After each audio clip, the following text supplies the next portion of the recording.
Assalamualaikum warahmatullahi wabarakatuh, teman-teman semua. Sebelum lanjut menonton, jangan lupa klik like dan subscribe, serta tulis bismillah di kolom komentar sebagai dukungan agar channel ini semakin maju dan penuh keberkahan. Yuk, kita mulai videonya. Sudah lama publik bertanya-tanya, mengapa Om Rais, sosok yang selama ini selalu ada di sisi Pharrell Prayoga, tidak pernah berbicara sedikit pun soal ayah kandung penyanyi muda itu. Setiap kali wartawan menyinggung hal tersebut, ia hanya tersenyum dan mengalihkan pembicaraan. Namun kali ini, suasananya berbeda. Di balik senyum hangatnya, tampak ada sesuatu yang hendak diungkapkan. Hari itu, Pharrell baru saja menyelesaikan sebuah acara di Jakarta. Saat semua kru sibuk membereskan peralatan, seorang wartawan mendekat dengan hati-hati dan menanyakan kabar tentang ayah kandung Pharrell yang baru saja bebas dari penjara. Suasana langsung hening. Beberapa mata memandang ke arah Om Rais, menunggu reaksinya. Om Rais menarik napas dalam. Ia menatap lantai sejenak, lalu menatap kamera dengan tatapan yang tenang tapi dalam. "Saya rasa, sudah waktunya orang tahu," katanya pelan. Ucapan itu mengejutkan banyak orang. Semua kamera langsung fokus kepadanya. "Selama ini saya diam bukan karena tidak peduli," lanjutnya, "tapi karena saya ingin melindungi Pharrell dari segala bentuk tekanan." Kalimat itu terdengar lembut namun penuh beban. Seperti seseorang yang menyimpan cerita panjang di dalam hatinya. Ia mengakui bahwa keputusan untuk diam adalah langkah yang sulit. Namun baginya, yang terpenting adalah menjaga ketenangan batin Pharrell yang masih muda dan sedang meniti karir. Anak itu sudah melalui banyak hal. Kadang diam lebih baik daripada menambah luka. Setelah ucapan itu, ruangan terasa seperti membeku. Tidak ada yang berani menyela. Semua menyadari bahwa di balik ketenaran dan senyum Pharrell yang ceria, ternyata ada kisah keluarga yang begitu dalam dan rumit. Beberapa orang kru terlihat terharu, karena mereka tahu bagaimana perjuangan Om Rais membesarkan Pharrell sejak awal.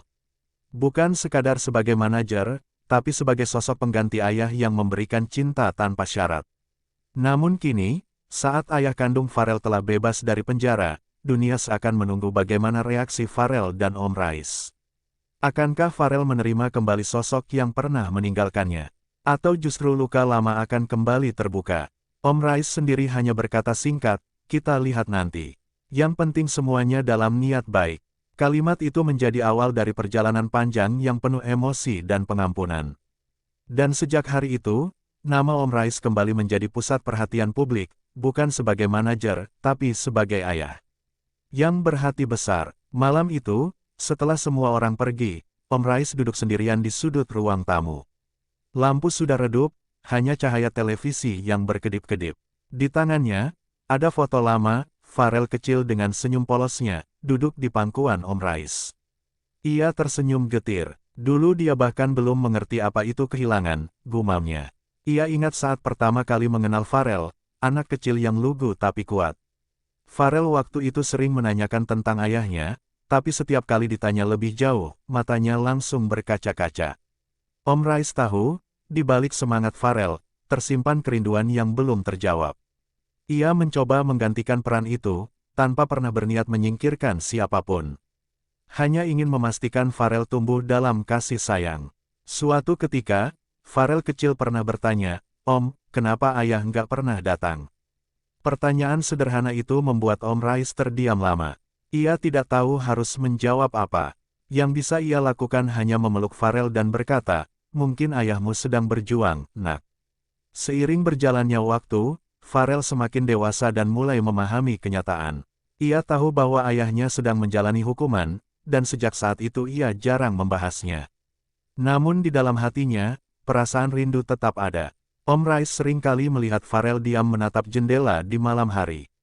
"Kamu lagi mikirin ayahmu, iya?" tanya Om Rais suatu malam. Pharrell hanya mengangguk pelan, tanpa kata. Ia tidak ingin menimbulkan rasa iba. Sebagai sosok yang sudah seperti ayah sendiri, Om Rais tahu betul bahwa ada luka yang tidak bisa disembuhkan hanya dengan waktu. Kadang butuh keberanian untuk memaafkan dan menerima. Kini, dengan kabar bahwa ayah kandung Pharrell telah bebas dari penjara, kenangan itu kembali menyeruak. Rasa takut, haru, dan bingung bercampur jadi satu. Om Rais tahu, waktunya sudah dekat. Ia menatap foto itu sekali lagi, lalu menatap langit malam. Semoga semua ini berakhir dengan kebaikan, ucapnya lirih. Beberapa hari setelah kabar kebebasan ayah kandung Farel, sebuah pesan datang ke ponsel Om Rais. Pak Rais, saya ingin bertemu, begitu isinya. Pengirimnya, seseorang yang selama ini tidak pernah ia duga akan menghubungi lagi, ayah kandung Farel sendiri. Om Rais membaca pesan itu berulang kali. Tangannya sempat gemetar. Ia tahu bahwa pertemuan ini akan menentukan banyak hal. Bukan hanya untuk dirinya, tapi juga untuk Farel. Setelah berpikir semalaman, akhirnya ia membalas pesan itu. Baik, kita bicarakan baik-baik. Jangan di tempat ramai. Kalimat sederhana tapi penuh kehati-hatian. Mereka akhirnya bertemu di sebuah warung kopi kecil di pinggiran Jakarta. Ayah Farel datang dengan wajah yang jauh lebih tua dari yang ia ingat. Wajahnya penuh keriput, sorot matanya sayu, dan suaranya parau ketika berkata, "Terima kasih sudah datang."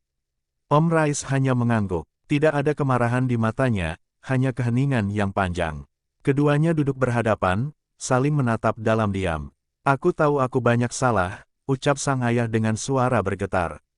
"Aku kehilangan banyak hal, terutama anakku sendiri." Air matanya jatuh, membuat suasana makin haru. Om Rais tetap tenang. Yang penting sekarang, jangan lari lagi. Kalau memang mau memperbaiki hubungan, lakukan dengan hati, katanya tegas tapi lembut. Pembicaraan malam itu berlangsung lama. Mereka bicara tentang masa lalu, tentang Farel, tentang kesalahan, dan tentang kesempatan kedua. Sebelum berpisah, Om Rais berkata, "Aku tidak akan menghalangi kalian bertemu. Tapi biarkan aku yang menyiapkan hati Farel terlebih dulu." Sang ayah hanya mengangguk pelan, penuh harap. Dan malam itu, untuk pertama kalinya setelah bertahun-tahun, pintu masa lalu mulai terbuka. Keesokan harinya, Om Rais duduk berdua dengan Farel di ruang tamu.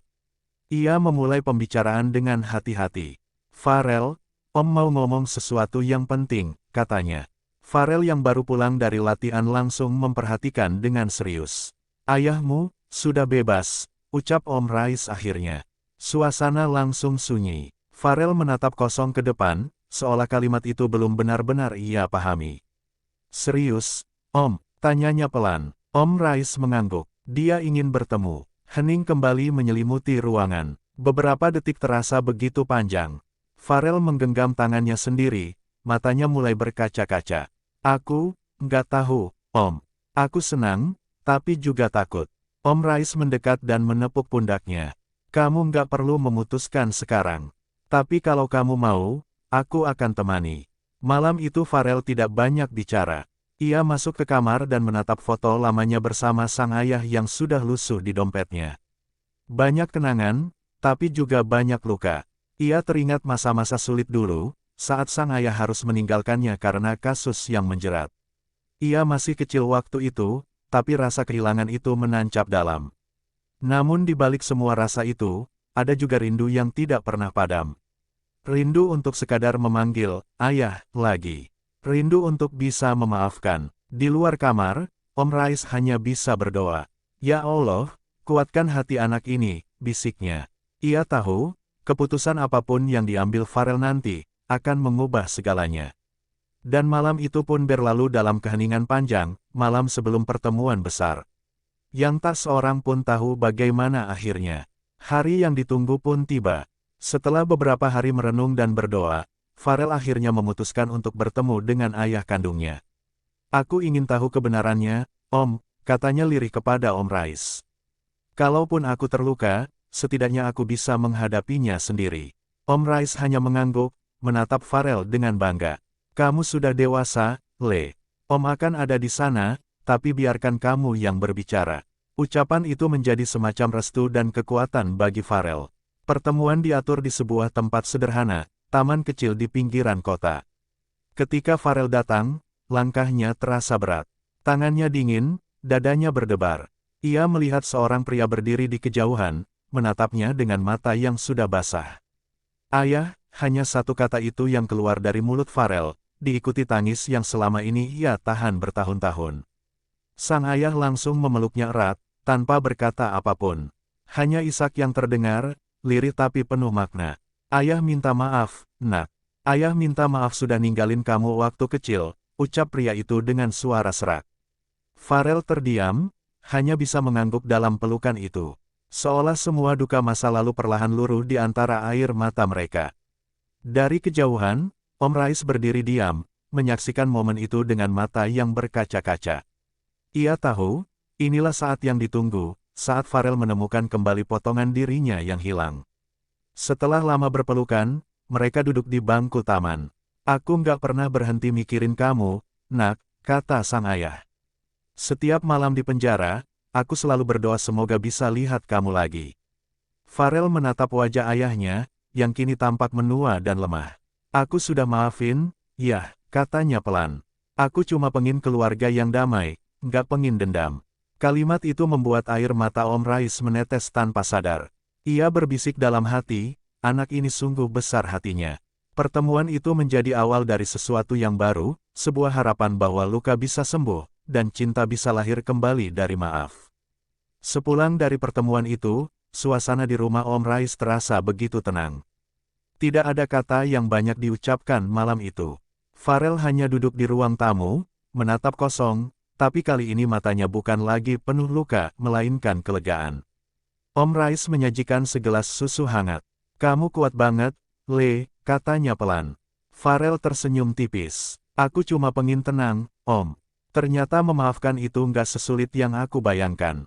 Om Rais mengangguk. Ia tahu, meski Farel terlihat tegar, perasaannya sedang campur aduk. Yang kamu lakukan itu luar biasa, Farel. Banyak orang nggak sanggup berdamai dengan masa lalu. Farel menatap langit-langit rumah, mengenang masa kecilnya. Aku dulu sering marah sama keadaan, Om. Tapi setelah ketemu ayah, aku sadar, semua orang bisa salah. Yang penting, mereka mau berubah. Percakapan itu berlangsung lama, penuh kehangatan. Seperti ayah dan anak yang membicarakan hidup, bukan karir atau panggung. Malam itu, Farel menulis sesuatu di buku catatannya. Memaafkan bukan berarti melupakan, tapi menerima bahwa masa lalu tidak bisa diubah. Ia tersenyum setelah menulis kalimat itu. Di sisi lain, ayah kandungnya juga tampak tenang untuk pertama kalinya setelah bertahun-tahun. Ia mengirim pesan kepada Om Rais, terima kasih sudah menjaga anak saya. Saya berutang budi seumur hidup. Om Rais membalas dengan singkat tapi bermakna, yang penting sekarang, jangan sia-siakan kesempatan ini. Malam pun berakhir dengan damai. Tidak ada tangis, tidak ada amarah, hanya kedamaian yang lahir dari hati yang lapang. Dan sejak malam itu, hidup Farel mulai berubah. Ia bukan lagi anak yang mencari sosok ayah, tapi seorang pemuda yang sudah menemukan arti pengampunan sejati. Kabar pertemuan Farel dengan ayah kandungnya menyebar cepat di media sosial. Banyak yang terharu, tapi tak sedikit pula yang memberikan komentar sinis. Kenapa harus ketemu orang yang pernah ninggalin? Begitu tulis sebagian netizen. Farel membaca komentar-komentar itu dengan perasaan campur aduk. Ia tahu, menjadi figur publik berarti siap disorot dari berbagai sisi. Namun kali ini, ia berjanji tidak akan goyah. Om Rais menasihatinya dengan lembut. Le, biarkan orang bicara. Yang tahu isi hatimu cuma kamu dan Tuhan. Jangan pernah meladeni kebencian dengan kebencian. Nasihat itu menenangkan hatinya. Ia kembali tersenyum, walau lelah. Di panggung, Farel tetap tampil ceria dan profesional, tapi di balik layar, ia sedang belajar menjadi pribadi yang lebih dewasa. Suatu hari, dalam wawancara, seorang wartawan bertanya, apa Anda tidak kecewa dengan masa lalu ayah Anda? Farel menjawab tenang, setiap orang punya kesalahan. Tapi saya lebih memilih melihat niat baiknya sekarang. Jawaban itu langsung viral. Banyak yang menilai Farel sebagai sosok yang bijak di usia muda. Bahkan beberapa tokoh publik ikut memberikan dukungan dan pujian. Om Rais hanya tersenyum bangga. Beginilah hasil dari didikan cinta, bukan dendam, ujarnya kepada timnya. Ia tahu, Farel bukan hanya berbakat, tapi juga berhati mulia. Meski begitu, tekanan dari media tak sepenuhnya berhenti. Beberapa pihak mencoba menggali cerita lama, berharap menemukan sensasi baru. Namun Om Rais tegas, kami tidak akan membuka luka. Kami hanya ingin damai. Farel pun menegaskan hal yang sama di media sosialnya. Aku tidak malu dengan masa laluku. Karena dari sanalah aku belajar menjadi manusia yang lebih kuat. Dan dengan itu, publik perlahan belajar menghormati keputusannya. Beberapa minggu kemudian, ayah kandung Farel datang ke rumah Om Rais. Ia datang dengan membawa bingkisan kecil, bukan untuk pamer, tapi tanda niat baik. Saya cuma pengen bilang terima kasih, katanya pelan di depan pintu. Om Rais menyambutnya dengan ramah. Tidak ada ketegangan, hanya keheningan yang penuh makna. Masuklah, kita keluarga sekarang, ucapnya dengan senyum tulus. Di ruang tamu, mereka berbincang panjang. Farel duduk di tengah-tengah, sesekali menatap dua sosok ayahnya, satu yang melahirkannya, satu yang membesarkannya. Dalam hati, ia merasa diberkati karena memiliki keduanya. Aku nggak bisa gantiin waktu yang hilang, kata sang ayah kandung. Tapi aku ingin jadi bagian kecil dari kebahagiaanmu sekarang. Farel menggenggam tangan ayahnya, lalu menatap Om Rais. Aku bahagia punya dua ayah yang sama-sama tulus. Kalimat itu membuat keduanya terdiam, lalu tersenyum bersama. Mereka lalu makan malam bersama. Tidak ada kesan canggung, seolah waktu yang lama telah dilebur oleh keikhlasan. Setelah makan, ayah Farel berkata kepada Om Rais, saya tidak tahu bagaimana harus membalas kebaikan Anda. Om Rais hanya menjawab, balaslah dengan menjadi ayah yang baik, itu sudah cukup. Malam itu mereka berdoa bersama. Farel memimpin doa dengan suara lembut, penuh rasa syukur. Ya Allah, terima kasih Engkau pertemukan kami bukan untuk saling menyalahkan, tapi untuk saling memaafkan. Air mata kembali mengalir, bukan karena duka, tapi karena bahagia yang tak bisa dijelaskan dengan kata-kata. Dan sejak malam itu, hubungan mereka bertiga menjadi lebih hangat dari sebelumnya. Hari demi hari berlalu dengan tenang. Farel semakin sibuk dengan jadwal manggungnya, namun kini ia membawa semangat baru. Setiap lagu yang ia nyanyikan terasa lebih dalam, seolah penuh makna kehidupan. Om Rais melihat perubahan itu dengan bahagia. Kamu nyanyi bukan cuma dari suara, tapi dari hati, Le, katanya bangga. Farel hanya tersenyum dan menjawab, karena hatiku sudah tenang, Om. Di sela-sela kesibukannya, Farel menyempatkan diri untuk sering bertemu ayah kandungnya. Kadang mereka hanya duduk di warung kecil, minum kopi dan berbicara ringan tentang masa lalu. Ayahnya tampak bahagia setiap kali melihat Farel. Kamu tumbuh jadi anak yang hebat, katanya suatu kali. Farel hanya menjawab, aku cuma mengikuti ajaran Om Rais. Kedekatan mereka tidak membuat Om Rais merasa tersisih. Sebaliknya, ia justru bersyukur. Itu berarti tugasku berhasil, katanya kepada sahabatnya. Ia sadar, cinta sejati seorang ayah bukan tentang memiliki, tapi tentang mengizinkan anaknya tumbuh dan menemukan kebahagiaannya sendiri. Suatu sore, mereka bertiga pergi bersama, pertama kalinya dalam sejarah hidup mereka. Mereka berjalan di tepi pantai, tertawa, dan saling bercerita tanpa beban. Farel menatap dua sosok di sampingnya. Dulu aku pikir aku kehilangan ayah, ternyata aku dikasih dua, katanya sambil tersenyum. Keduanya tertawa bersama. Angin sore berhembus lembut, seolah ikut menyaksikan kebahagiaan sederhana itu.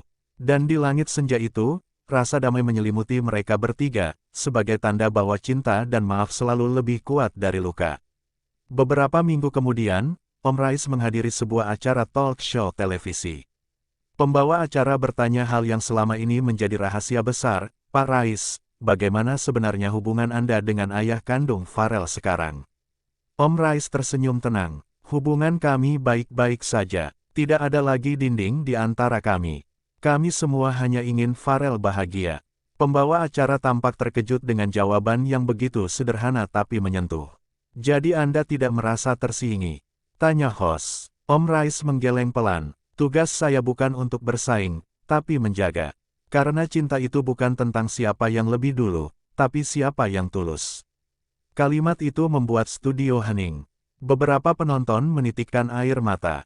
Om Rais melanjutkan, saya hanya ingin Farel tahu bahwa dunia ini masih punya cinta. Dan kadang, cinta datang dalam bentuk yang berbeda, ada yang melahirkan, ada yang membesarkan. Sontak, tepuk tangan bergemuruh memenuhi ruangan. Pengakuan itu membuat publik terdiam, bukan karena sensasi, tapi karena keikhlasan yang terpancar begitu jujur dari hatinya. Tak lama kemudian, Farel ikut naik ke panggung dan memeluk Om Rais. Kalau nggak ada Om, mungkin aku nggak akan jadi seperti sekarang, katanya sambil menahan tangis. Di sisi lain, ayah kandungnya yang duduk di barisan penonton meneteskan air mata bangga. Ia tahu, meski masa lalunya kelam, anaknya telah tumbuh menjadi sosok yang membawa cahaya. Dan di akhir acara, Farel berkata lantang, "Aku punya dua ayah, satu yang mengajariku arti kehidupan, satu yang memberiku arti perjuangan. Dua-duanya aku cintai." Studio kembali hening, lalu meledak dengan tepuk tangan haru. Di balik layar, kamera menangkap wajah bahagia tiga orang yang kini bukan lagi dipisahkan oleh masa lalu, tapi disatukan oleh cinta dan keikhlasan. Cerita ini hanyalah karya fiksi yang terinspirasi dari perjalanan hidup Farel Prayoga dan sosok Om Rais. Cerita ini dibuat untuk hiburan dan inspirasi, bukan sebagai berita nyata.